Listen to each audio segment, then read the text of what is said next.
Kita tentunya paham bahwasanya kehidupan kita ini bukan apa yang kita mau, tetapi kehidupan itu adalah apa yang Allah mau dan apa yang Allah tetapkan dalam kehidupan kita. Terkadang banyak manusia ketika menjadi pelakon mereka lupa terhadap salah satu perkara yang sangat fundamental dalam hidupnya. Hidup itu bukan apa yang kita mau, tetapi hidup itu adalah apa yang Allah gariskan dan apa yang Allah tetapkan dalam kehidupan kita. Karena sesungguhnya kita ini hanyalah makhluk dan Allah adalah Khalik yang mengatur kehidupan kita dan Allah yang mengiris setiap peristiwa dan episode dalam kehidupan kita. Itulah kekuasaannya Allah dan itulah Allah ketika berkehendak dalam segala perkara dalam kehidupan kita. Ketika hidup itu bukan apa yang kita mau, disinilah kita sadar. Angin terkadang tidak bertiup sesuai dengan kehendak hati kita. Kadang-kadang kita ingin angin bertiup pada kehidupan kita ke utara. Tapi ternyata angin ditetapkan oleh Allah bertiup ke arah selatan. Kadang-kadang kita ingin angin itu bertiup ke arah barat, tetapi angin yang ditiupkan oleh Allah ke arah timur. Disitulah kita paham, disitulah kita ngerti. Hidup itu miliknya Allah. Hidup itu bukan miliknya saya, bukan miliknya kamu, bukan miliknya antum. Tetapi hidup itu adalah miliknya Allah. Dan inilah yang menjadikan kita harus mengerti. Sekali lagi, Allah yang menciptakan kehidupan kita, Allah yang memberikan seluruh hal yang kita butuhkan selaku manusia dan Allah memberikan apapun yang dibutuhkan makhluk ketika Allah menggariskan bahwasanya hidup dan matinya kita selaku manusia itu miliknya Allah. Maka setelah kita mengetahui bahwasanya hidup itu miliknya Allah, berarti yang kita pikirkan dalam hidup adalah bukan apa yang kita inginkan, tetapi yang kita pikirkan adalah apa yang Allah ridhoi. Dan ini penting. Dan di antara hal yang kita harus pahami di sisi yang lain dalam kehidupan itu apa? Sesungguhnya kehidupan seberat apapun yang kita rasakan, tentunya kita paham. Karena hidup itu miliknya Allah, maka pasti ada Allah dalam setiap problematika yang kita hadapi selaku manusia. Karena Allah itu yang menciptakan kita, Allah yang memberikan kehidupan, Allah yang menggariskan kematian. Berarti apapun yang terjadi antara kehidupan dan kematian, berarti Allah itu ada dalam kehidupan setiap manusia. Makanya salah satu di antara hal yang besar yang harus dilakukan kita dalam kehidupan itu adalah menyadarkan kembali pikiran kita bahwasanya ada Allah dalam setiap titian kehidupan kita. Bahwasanya ada Allah dalam setiap episode kehidupan kita. Karena siapapun yang mereka mengetahui dan mengimani bahwasanya Allah itu ada dalam kehidupan mereka, orang yang paling tenang dalam kehidupan mereka itu adalah orang yang mereka itu selalu yakin bahwasanya Allah bersama dengan mereka. Mari kemudian kita pahami salah satu kisah indah, yaitu adalah ketika kita menjumpai Rasulullah Shallallahu Alaihi Wasallam. Ketika dalam satu peperangan Rasulullah Shallallahu Alaihi Wasallam, kemudian ketika lagi kelelahan dan keletihan. Ketika beliau sedang berada dalam kelelahan dan keletihan, tiba-tiba ada seseorang yang sangat terkenal dengan kebengiasannya. Namanya adalah Daksur. Daksur melihat dan menjumpai Nabi sedang beristirahat di bawah satu pohon.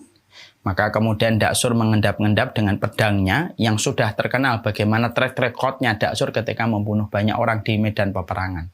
Dia mendekati Rasulullah, lalu kemudian dia mengacungkan dan menghunuskan pedangnya kepada Rasulullah.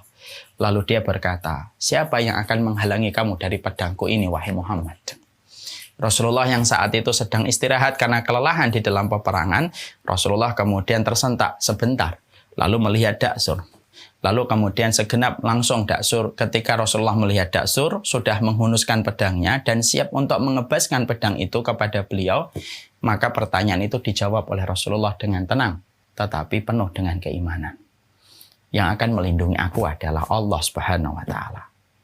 Kata-kata yang disampaikan Nabi bukan kata-kata lip service. Kata-kata yang diucapkan Nabi ini bukan kata-kata yang hanya terukir di lisan, tapi kata yang terendap di bawah bilik hati, lalu terangkat ke lisan dan menggetarkan ketika diucapkan. Daksur ketika mendengar kalimat Allah yang diucapkan oleh Nabi Muhammad, kalimat yang dia ingkari dan dia berbuat syirik kepada Allah yang diucapkan Rasulullah itu, maka tergetar itu kemudian tangannya Daksur dan kemudian jatuhlah pedangnya Daksur. Saat itu pula dipegang oleh Rasulullah, diambil pedangnya dan diucapkan kembali oleh Rasulullah kepada Daksur. Siapa sekarang yang akan melindungi kamu dari pedang ini? Peristiwa ini dicatat di dalam sejarah, memberikan kepada kita bahwasanya salah satu di antara hal besar dalam kehidupan ketika kita tahu bahwasanya kehidupan ini miliknya Allah, maka kita harus paham bahwasanya Allah itu ada dalam kehidupan kita. Setiap problematika yang dihadapi oleh manusia ketika manusia itu telah beriman kepada Allah, selama mereka mengimani bahwasanya Allah itu ada, maka pasti setiap masalah yang dia hadapi itu akan diselesaikan oleh Allah.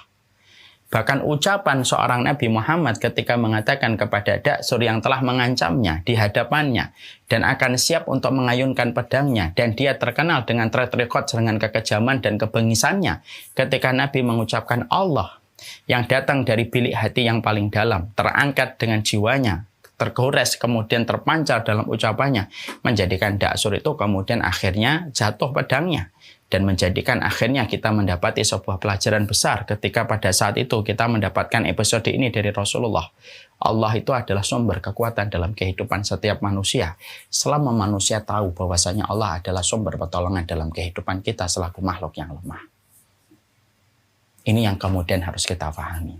Dan ini tidak boleh menjadi bahasa normatif, tapi ini harus menjadi bahasa yang terasah kuat di dalam hati, tertancap kuat di dalam jiwa, dan menggetarkan ketika diucapkan. Banyak orang yang mereka itu bisa mengatakan Allah dalam setiap perkara, tapi bisa jadi di dalam realisasinya dia tidak menghadirkan Allah dalam apa yang dia jumpai dan apa yang dia dapati. Ucapan Allah hanya sekedar lip sync. Bukankah orang munafik juga meyakini ada Allah? Bahkan mereka bersumpah atas nama Allah, ittakhadhu aymanahum junnatan fasaddu an sabilillah. Mereka menjadikan sumpah itu tameng untuk menyesatkan orang dari jalan Allah, padahal mereka bersumpahnya atas nama Allah. Dan ini merupakan pembeda. Sesungguhnya Allah, ketika Allah itu hadir dalam kehidupan kita, bukan diucapkan hanya sekedar di lisan sepanjang lidah, tapi itu harus datang dari bilik hati yang paling dalam, sebagaimana itulah ucapan yang diucapkan oleh Nabi di hadapan Daksur. Dan peristiwa itu menjadikan Daksur masuk Islam ketika yakin bahwasanya yang dihadapi adalah seorang Nabi dan Rasul, hanya karena Rasulullah mengatakan kalimat satu kata, Allah. Tapi kalimat itu menjatuhkan pedangnya Daksur yang selama track recordnya pedang tidak pernah jatuh di tangannya Daksur. Dan akhirnya Daksur kemudian memeluk iman dan kemudian berislam.